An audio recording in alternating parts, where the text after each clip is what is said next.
नमस्कार, मी ओम सुभाष पाटील, प्रगती competitive typing institute, Dharashiv. तर विद्यार्थी मित्रांनो, आजच्या या व्हिडिओमध्ये आपण इंग्लिश 30 वर्ड्स पर मिनिट या विषयातील स्टेटमेंट क्वेश्चन कसा सॉल्व्ह करायचा या ठिकाणी पाहणार आहोत.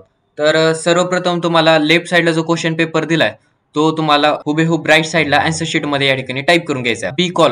बी कॉलम नंबर रॉ याच्यामध्ये statement heading caps lock on करून कॅपिटल मध्ये या ठिकाणी टाईप करून घ्यायचे आहे. ओके, त्याच्यानंतर काय करायचं, B4 या ठिकाणी सोडायचं आहे, B5 मध्ये यायचं, B5 मध्ये या ठिकाणी सिरियल नंबर या ठिकाणी टाईप करून घ्यायचं, त्याच्यानंतर C5 मध्ये पर्टिक्युलर्स टाईप करायचं, पुन्हा त्याच्यानंतर D मध्ये 1996 97 या ठिकाणी टाईप करून घ्यायचं, त्याच्यानंतर E5 मध्ये 1997 98, पुन्हा 1998 आणि 99 या ठिकाणी F5 मध्ये या ठिकाणी टाईप करून घ्यायचं. पुन्हा त्याच्यानंतर काय करायचं, सिरियल नंबर 1 ते 8 पर्यंत या ठिकाणी टाईप करून घ्यायचे, पर्टिक्युलर्स या ठिकाणी टाईप करून घ्यायचे, आणि जे आकडे किंवा नंबर्स या ठिकाणी आपल्याला काय केलेत क्वेश्चन पेपर मध्ये दिलेले आहेत या ठिकाणी काय करायचं, तुम्हाला राईट साईडला हुबेहूब जसे दिले तसे या ठिकाणी आन्सर शीट मध्ये या ठिकाणी टाईप करून घ्यायचे. ओके, आता अशा पद्धतीने आपण टाईप करून घेतल्यानंतर आता आपल्याला काय करायचं आहे, फॉर्मॅटिंग कडे वळायचं आहे.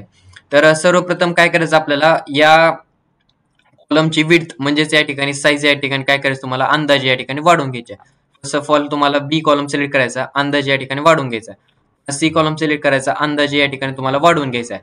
पुन्हा DEF तिन्ही कॉलम सिलेक्ट करायचे. या तिन्ही कॉलमची साईज काय आली पाहिजे, एकच आली पाहिजे. डी मोठा ई छोटा अशा पद्धतीने होता कामा नये, या तिन्ही कॉलमची साईज समान असली पाहिजे. ओके, त्याच्यानंतर काय करायचं, आपल्याला अशा पद्धतीने आपण कॉलमची साईज किंवा विड्थ वाढवून घेतल्यानंतर आता काय करायचं, आपल्याला बी पासून ते एफ पर्यंत या ठिकाणी सिलेक्ट करून घ्यायचं स्टेटमेंट हेडिंग, कारण की आपला स्टेटमेंट कुठून पासून चालू होतंय, बी पासून आणि संपते कुठं एफ पर्यंत. त्याच्यामुळे काय करायचं, बी पासून ते एफ पर्यंत सिलेक्ट करायचं, याला मर्ज सेंटर करायचं, त्याच्यानंतर याला बोल्ड अंडरलाईन करून घ्यायचं. ओके, त्याच्यानंतर जे आपल्या या टेबलची हेडिंग जी आहे ती सिलेक्ट करायची, याला बोल्ड करायचं आणि याला सेंटर अलाइनमेंट द्यायची. ओके, त्याच्यानंतर काय करायचं, सिरियल नंबर आपल्याला 1 ते 8 पर्यंत सिलेक्ट करायचे, याला सेंटर अलाइनमेंट द्यायची. त्याच्यानंतर पर्टिक्युलर्स देखील या ठिकाणी सिलेक्ट करायचे. पर्टिक्युलर्स लेफ्ट साईडला आहेत ते देखील आपल्याला काय करायचं, यांना लेफ्ट अलाइनमेंट द्यायची आहे. ओके, त्याच्यानंतर नंबर्स देखील या ठिकाणी राईट साईडला आहेत, तरी पण आपल्याला काय करायचं, यांना राईट अलाइनमेंट द्यायची आहे. ओके, त्याच्यानंतर काय करायचं, आपल्याला B5 ते F13 म्हणजे सिरियल नंबर ते 675 पर्यंत या ठिकाणी सिलेक्ट करायचं आहे.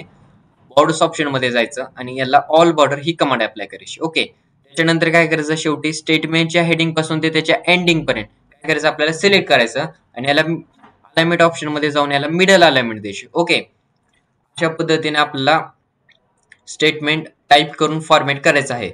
अपेक्षा करतो की तुम्हाला हा स्टेटमेंट क्वेश्चन समजला असेल. जर विद्यार्थी मित्रांनो तुम्हाला हा माझा व्हिडिओ आवडला असेल तर या व्हिडिओला एक लाईक करा, तुमच्या मित्रांमध्ये शेअर करा आणि चॅनलला सबस्क्राईब करून बेल नोटिफिकेशन ऑल वर सेट करा.